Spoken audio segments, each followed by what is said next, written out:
And I want to thank you all for being here, and we'll take some questions. Yeah, please. During the pandemic, the QAnon movement appears to be gaining a lot of followers. Can you talk about what you think about that and what you have to say to people who are following this movement right now? Well, I don't know much about the movement other than I understand they like me very much, which I appreciate. But I don't know much about the movement. I have heard that it is gaining in popularity, and from what I've heard, these are people that when they watch the streets of Portland, when they watch what happened in New York City in just the last 6 or 7 months, but this was starting even 4 years ago when I came here, almost 4 years, can you believe it? These are people that don't like seeing what's going on in places like Portland and places like Chicago and New York and other cities and states. And I've heard these are people that love our country and they just don't like seeing it. So I don't know really anything about it other than they do supposedly like me, and they also would like to see problems in these areas, like especially the areas that we're talking about, go away, because there's no reason the Democrats can't run a city.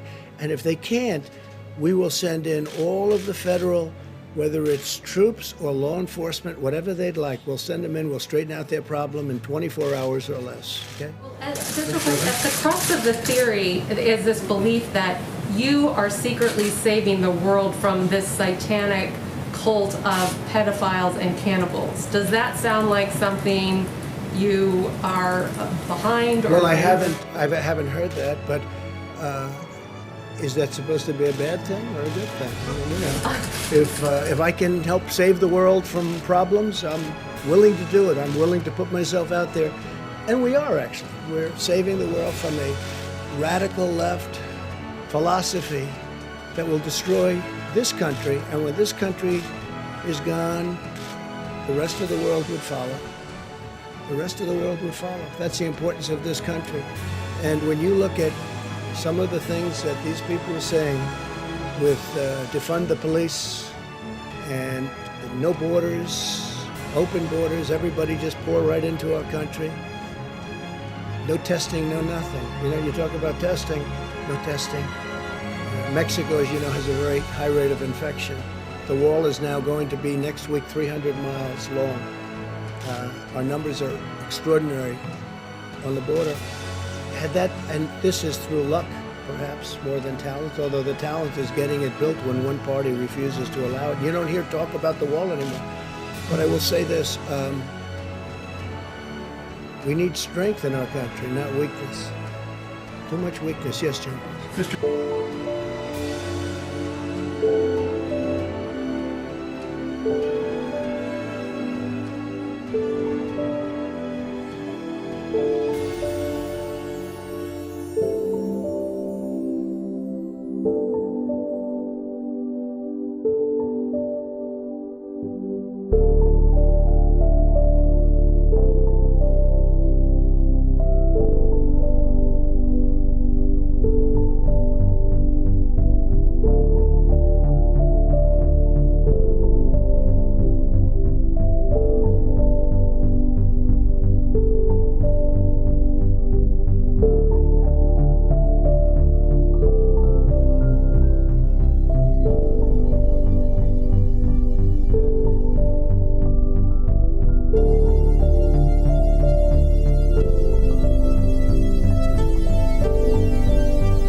Definitely worldwide. Who is Q? What is Q? And perhaps most importantly, why is Q? Q and the ever-growing worldwide movement it's inspired have been the objects of fascination, mockery, and hatred. but of the surprisingly little serious analysis. Q first appeared in October of 2017 on an anonymous online forum called the 4chan, posting messages that implied top clearance knowledge of upcoming events. More than 3,000 messages later, Q has created a disturbing, multifaceted portrait of a global criminal syndicate that operates with impunity. Q's followers in the QAnon community faithfully analyze every detail of Q drops and to secret proceedings. We decided long ago that the dangers of excessive and unwarranted concealment of pertinent facts far outweighed the dangers which are cited to justify it. Even today, there is little value in opposing the threat of a closed society by imitating its arbitrary restrictions. Even today, there is little value in it. The mainstream media has published hundreds of articles attacking Q as an insane right-wing conspiracy, particularly after President Trump seemed to publicly confirm his connection to it. At a North Carolina rally in 2019, Trump made a point of drawing attention to a baby wearing a onesie with a big Q on it. In recent weeks, the tempo of Trump's spotlighting of Q has accelerated, with the president retweeting Q followers 20 times in one day. Trump has featured Q fans in his ads and deployed one of Q's signature phrases, "These people are sick," at his rallies. The president's lawyer, Rudy Giuliani, has also retweeted Q followers. It has been noted by Q that the media never asked Trump the obvious question: what do you think of Q? To the followers, the reason they don't ask is obvious. They are afraid of the answer.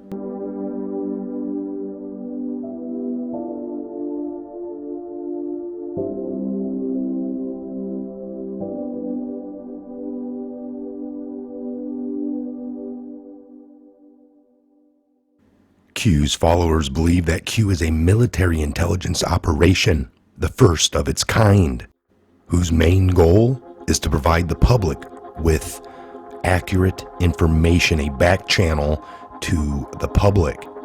Because of what happened in Vegas back in October of 2017, the president and the military around him have every right to do what is being done.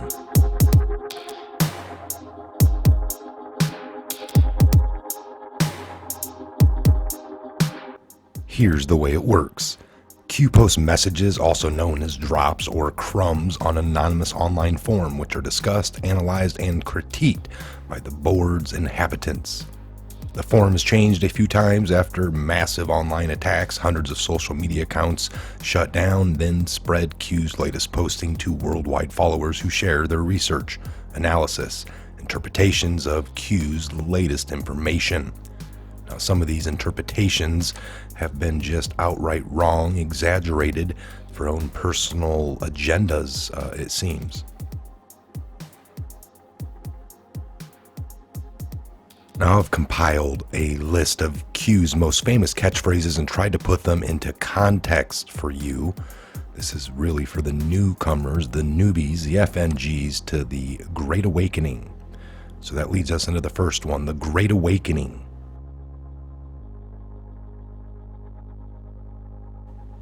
We're living in a unique time in which ordinary citizens from around the world are collaborating to understand and expose the corrupt system that rules us. The system thrives on deception, and the overwhelming task of the Great Awakening is to penetrate its lies and reveal the truth.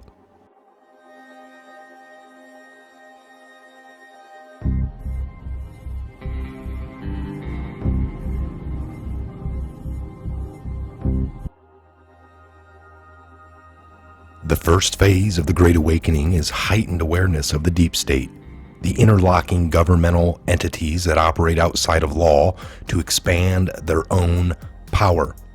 Elections and popular opinion don't impact the ability of the deep state to enforce its own agenda. The second phase of the Great Awakening investigates the deep state's alliance with other powerful sectors, their arms, the many facets that they own, the media, Hollywood, charities, the nonprofits, public schools and universities, the religious organizations, the medical, scientific field, the financial institutions, and the multinational corporations. Now, this phase can be very painful for people, and your cognitive dissonance can set in as you discover that those you trust the most, in Q's phrase, are deceiving you. Your beloved celebrities, religious leaders, doctors, educators, inventors, and the do-gooders in general are all in on the hoax.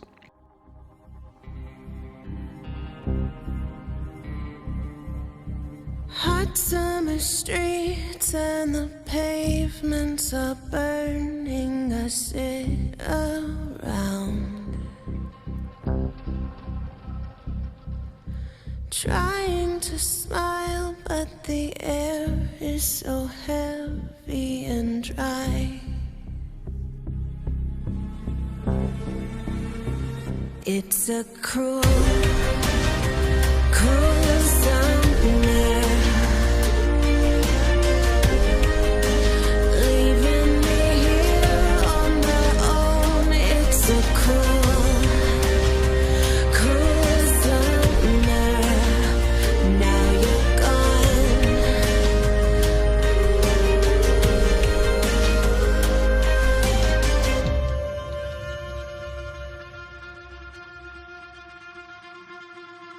The city's crowded, my friends are away, and I'm on my own. It's too hard to handle, so I got to get up and go. It's a cruel, cruel summer.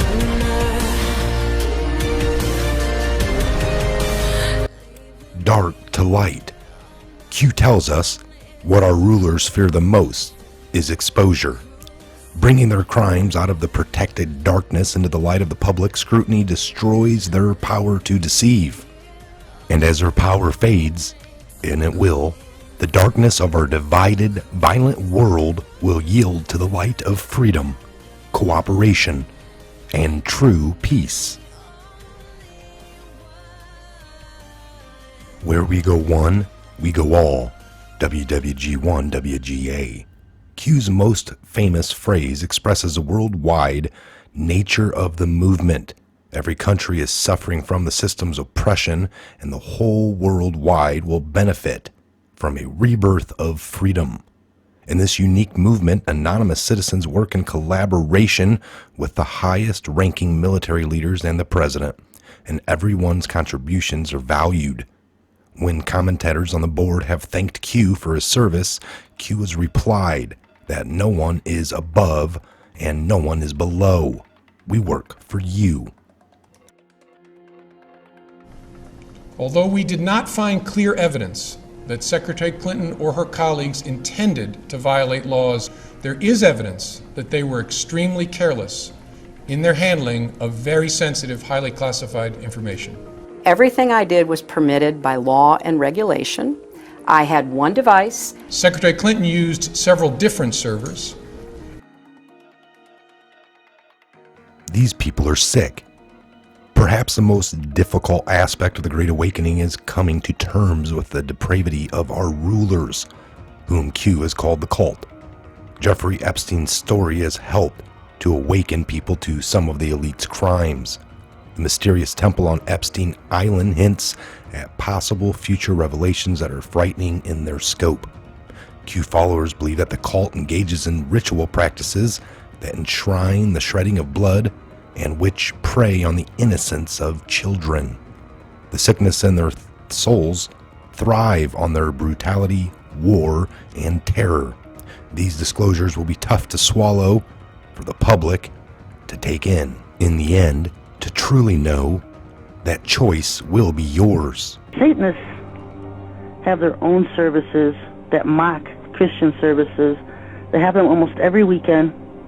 They have them in underground churches across America. And they do everything opposite and against what a real church would do. Why would you want to join a group of people that think eating feces and drinking urine is fun? It's not optional. You have to do it. They all do it. And they don't complain. They get beyond that stage. They don't complain. They do it. I mean, can you imagine? I mean, what do? You go to an underground Hollywood club, a super secret Satanist club. Do they serve feces on toothpicks? These people are nasty. And you can tell it's the sheer demonism, demonic beings that control them. And you don't have to believe in Satan. You don't even have to believe in God. Just remember that these people do. And some of them hold Satan very close. They want you divided. The hatred that's growing between races, classes, age groups, religions, and political parties is purposely fomented by the occult. The more we're divided and focused on attacking each other, the weaker we become. Q urges us to stay together and to fight the cult, not one another. Bigger than you can imagine. Expand your thinking. Q encourages us to reevaluate everything we think we know. The cult may date back to ancient times, and through its powerful families and bloodlines, it might have manipulated historical events in ways that we haven't even suspected. The cult may also possess advanced technology and medical cures that have not been released to the public. One aspect that may be bigger than you can imagine is the unfathomable scale of theft from our national coffers, as funds for foreign aid and wars wind up right back into the cult's pockets.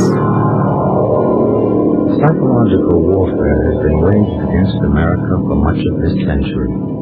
This war for the mind of the public has been facilitated by the emergence of mass media and the transformation of American education by behavioral psychologists. In the book 1984, George Orwell warned that people were in danger of losing their human qualities and freedom of mind without being aware of it while it was happening.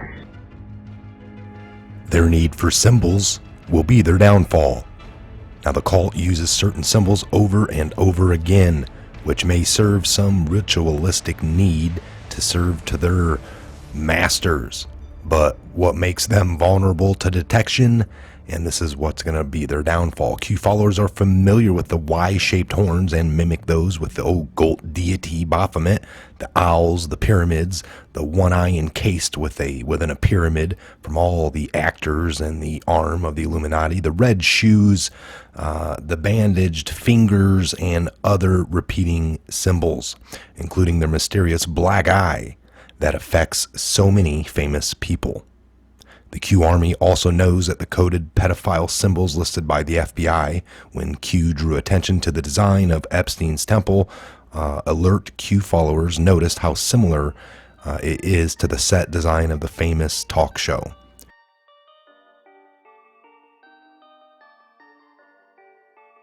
And the red ring on the hand of the dead terrorist Qasem Soleimani prompted Q followers to compile images of similar rings on the hands of powerful people. An excellent source for understanding how these symbols are incorporated into pop culture, targeting the young through their music videos, TV shows, and movies, can be found at vigilantcitizen.com. I encourage you to go there and check that out. Nothing can stop what is coming. Nothing. Now comes the pain. The headlines on any given day may sound discouraging for those who want justice to prevail, but these setbacks are just temporarily, as a juggernaut of justice heads our way. As Q likes to say, we have it all. Massive amounts of irrefutable evidence await the criminals who try to evade their reckoning in court. For those who worry about Trump's ability to overcome impeachment, election fraud, and all the assassination attempts yet to be heard about, Q assures us patriots are in control, and no legal tricks can help the criminals escape the ultimate judgment of the public disgust that is now out in the public sector. We all know what happens in the end. God wins. Many times, Q has asked us to pray. He's quoted the famous biblical lines of Ephesians 6:12, "For we wrestle not against flesh and blood, but against principalities, against powers, against the rulers of darkness of this world, against spiritual wickedness in high places." We're living through monumental times. Thanks to all the Patriots for being here. Again, I'm Michael. This is the Patriot Hour. God bless, Godspeed to each and every one of you worldwide. And where we go one, we go all.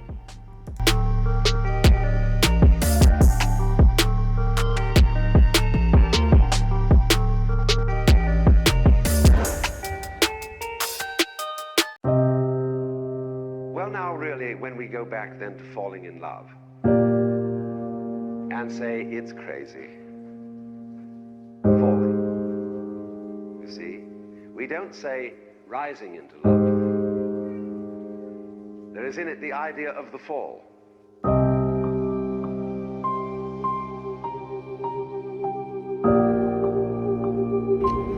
If you believe in one another, and if you do the right thing for yourself and your community, things will get better in this country. You don't need help from above. It's within us. CNN tonight, you don't need help from above. It's within us. You don't need help from above. It's within us. You don't need help from above. It's within us. The wicked, in his haughtiness of countenance, does not seek him. All his thoughts are, there is no God. His mouth is full of curses and deceit and oppression. Under his tongue is mischief and wickedness. He sits in the lurking places of the villages. In the hiding places, he kills the innocent. His eyes stealthily watch for the unfortunate. He lurks in a hiding place as a lion in his lair. He lurks to catch the afflicted.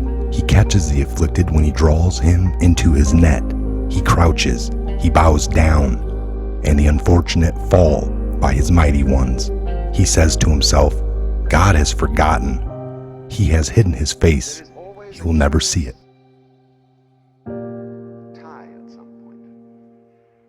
Tonight we continue our series exploring Donald Trump's life, his transformation from businessman to reality TV star to presidential nominee. You watch those nature documentaries on the cable? Yeah. You see the one about lions? Yeah. Get this lion.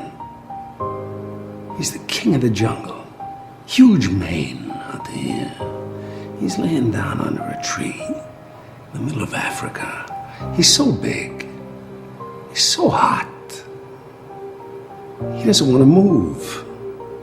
Now, the little lion cubs, they start messing with him. Biting his tail, biting his ears. He doesn't do anything. The lioness, she starts messing with him, coming over, making trouble. Still, nothing. Now, the other animals, they notice this. And they start to move in. The jackals, hyenas, they're barking at him, laughing at him. They nip his toes and eat the food that's in his domain. They do this, and they get closer and closer and bolder and bolder.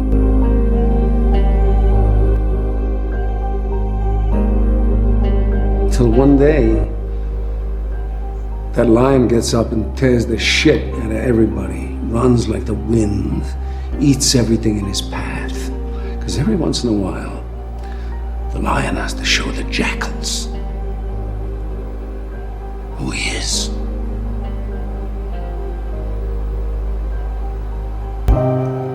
It's too late to be scared.